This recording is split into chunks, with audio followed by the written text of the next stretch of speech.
Salam sejahtera, terima kasih karena bersama dengan saya di Nazilin Unity Channel. Dikabarkan kabar angin kononnya akan ada 10 ahli parlimen PAS akan keluar PAS. Entahlah kabar angin itu betul atau tidak. Tapi kadang-kadang kabar angin ini boleh jadi benar. Kadang-kadang kabar angin ini boleh jadi bohong. Dan selalunya di Malaysia ini sudah banyak kali terbukti kabar angin boleh jadi kabar yang benar. Ini melibatkan perpecahan atau pertumbungan di dalam PAS. Ada sumber di media sosial mengatakan bahawa berlaku pertembungan makin memuncak di dalam PAS. Pertembungan antara nak teruskan keegoan untuk tidak menerima peruntukan parlimen, keegoan untuk terus bekerjasama dalam Perikatan Nasional bersama dengan Bersatu, ataupun menjalankan persahabatan dengan Kerajaan Perpaduan. Sebelum kita teruskan, jangan lupa tinggalkan komen anda, tekan butang subscribe, dan siapa ada masalah gout, kencing manis, tinggi darah, jangan lupa tekan butang produk yang ada dalam video ini. Produknya sangat murah, berkualiti, dan ramai sudah yang menggunakannya, ramai yang berikan testimoni, mereka kata membantu untuk sembuh, dan murah pula tuh. Sediakan payung sebelum hujan, supaya sawal nanti anda mudah tak kena masalah penyakit gout, tinggi darah, kencing manis. Baiklah saudara-saudara, pemilihan PAS, poster desak Samsuri letak jawatan, isyarat pertembungan makin memuncak. Awang Azman Awang Pawi berkata, poster isyarat pertembungan antara KEM telah bermula menjelang pemilihan dijangka September ini.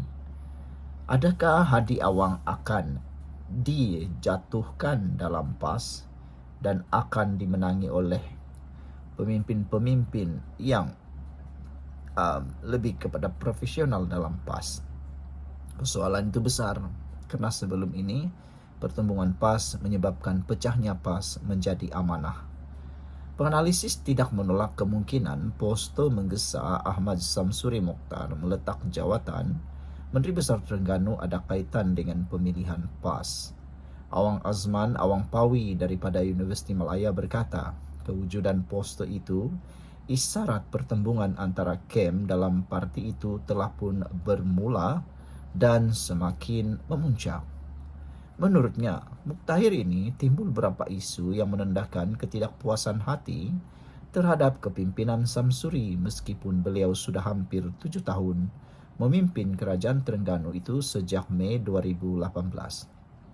Antara perkara yang dibangkitkan termasuk kunjungan ke luar negara, isu berkaitan tanah kerajaan negeri, dan prestasi ekonomi Terengganu berbanding gaji Menteri Besar. Apatah lagi pemberian dana raya RM500 pun atas isyan Kerajaan Perpaduan, kata Awang Azman. Kemunculan poster terhadap Samsuri itu yang tular di media sosial mengundang pertanyaan warganet. Sama ada PAS Terengganu berdepan pergolakan dalaman. Kemarin, Timbalan Presiden Tuan Ibrahim Tuan Man berkata, PAS tiada sebarang isu melibatkan Samsuri. Mazlan Ari daripada Universiti Teknologi Malaysia menegaskan, poster tersebut bukan bukti pergolakan antara pemimpin PAS Terengganu dengan pentadbiran negeri. Kecuali jika ada kumpulan yang jelas daripada kepimpinan PAS membuat kenyataan mereka tak setuju dengan Samsuri dan terbuktinya wujud perpelahan, katanya kepada FMT. Pemilihan PAS dijangka diadakan pada September ini. Pada 19 Februari lepas, Samsuri memberitahu pemberita beliau tidak pernah terfikir tentang bertanding jawatan Presiden PAS dan masih mempertimbangkan sama ada akan pertahan jawatan naib pengerut Presiden yang disandang sejak 2019. Penganalisis melihat Samsuri layak diketengahkan untuk jawatan Presiden sekiranya PAS merasakan ia perlu agresif untuk pilihan raya akan datang dengan memberi peluang kepada teknokrat. Memandang PAS dianggap sebagai komponen terkuat dalam Perikatan Nasional PN, nama Samsuri disebut-sebut di sebalik cakap-cakap supaya calon Perdana Menteri ditatangkan daripada parti itu.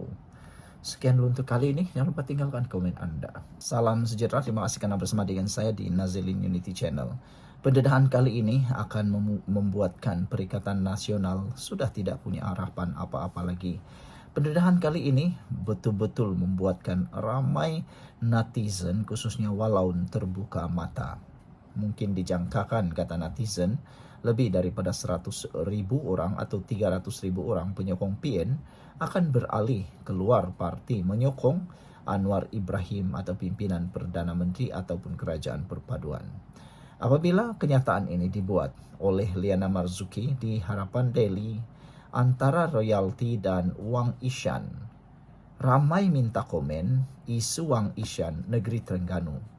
Saya pernah kupas dulu, tapi bila dikaji poster yang disebar luas ini, saya nampak banyak juga windows dressing. Nak ajak kita lihat dari jendela sahaja, bukan melalui pintu yang boleh nampak seluruh rumah. Ini perkara-perkara yang pemimpin PAS patut beritahu rakyat Terengganu. Dari segi undang-undang, ada beza Wang Royalty dan Wang Ishan. Mengikut Akta Wilayah Laut 2012, kalau minyak tu dicari gali dalam 3 batu nautika dari pesisir pantai, negeri akan dapat bayaran royalty. Lebih dari 3 batu nautika minyak itu dah jadi hak persekutuan. Terpulang kepada kerajaan nak beri Wang Ishan. Undang-undang ini bukan parti lawan depa buat.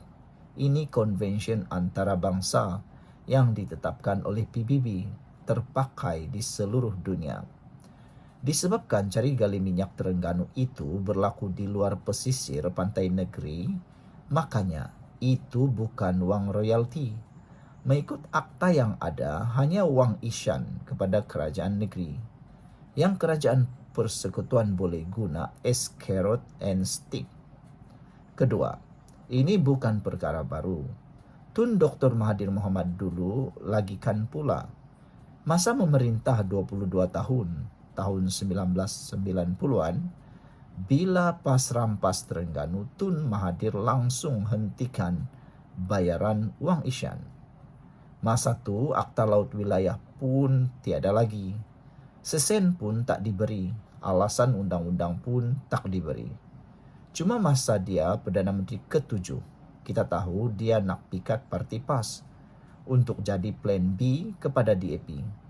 Bukan sahaja diberi royalty kepada Terengganu, Kelantan pun dapat juga 400 juta Wang Ishan.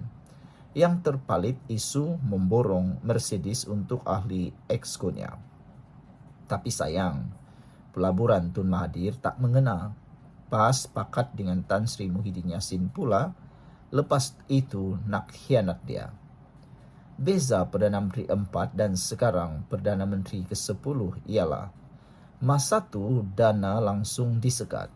Si Thanos punya brutalnya. Tapi Perdana Menteri ke-10 tetap memberi, bukan seperti mentornya. Wang Ishan diberi melalui 2 saluran. Ini diakui sendiri oleh Menteri Besar Terengganu dalam ucapan Belanjawan Negeri 2025. Beliau sendiri akui cara Wang Ishan disalurkan 40% masuk akaun kerajaan negeri, 60% kerajaan persekutuan akan beri terus kepada rakyat melalui pihak ketiga. Sama ada kontraktor pembangunan atau agensi persekutuan di negeri. Maknanya, Wang Ishan itu memang dapat, cuma tiada dalam tangan kerajaan negeri. Rakyat Terengganu masih boleh merasa Wang Ishan ini, cuma kerajaan negeri marah. Mereka tak boleh urus sendiri. Saya percaya, apa yang kerajaan persekutuan nak buat dengan Wang Ishan adalah peruntukan terus untuk pembangunan dan dana rakyat. Kena tahu ya, selama 8 tahun kerajaan PAS Terengganu memerintah, mereka naikkan tenaga kerja kerajaan dari 7,000 pada tahun 2017 kepada 14,000 tahun 2025, 2 kali ganda dalam sekelip mata. Difahamkan lantikan politik kebanyakannya. Gaji dan allowance sahaja dah 1.4 bilion setahun. Lebih separuh dari hasil yang ada. Itu sangat tidak bertanggung jawab. Yang dapat hanya antara mereka. Peruntukannya rakyat terjejas, untuk rakyat pula terjejas. Saya percaya kerajaan Terengganu perlu belajar dari sejarah. Masa tak sekufu dengan kerajaan mereka Daken. Zaman Tun Mahathir dan Perdana Menteri ke-10 pun sama. Masa mereka dalam kerajaan, janganlah kira itu mereka memerintah sesama mereka. Isu royalti atau wang isyan ini dah jadi senjata politik lawan ke atas mereka, kerana undang-undangnya tersedia. Daripada menggunakan outcry politik untuk melawan carrot and stick, lebih afdal kerajaan Terengganu bawa perkara ini ke mahkamah. Saman kerajaan persekutuan agar Akta Wilayah Laut dipindah atau dibatalkan.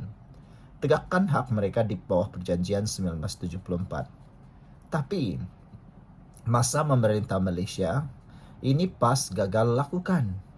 Walau dah memerintah 2 kali, PAS langsung tiada usaha nak betulkan keadaan. Nak tolak dalam Dewan Undangan Negeri baru dibuat tahun 2024. Berbanding Sabah, lama sudah mereka cabar. Sejak tahun 2015, siapa bawa masuk mahkamah.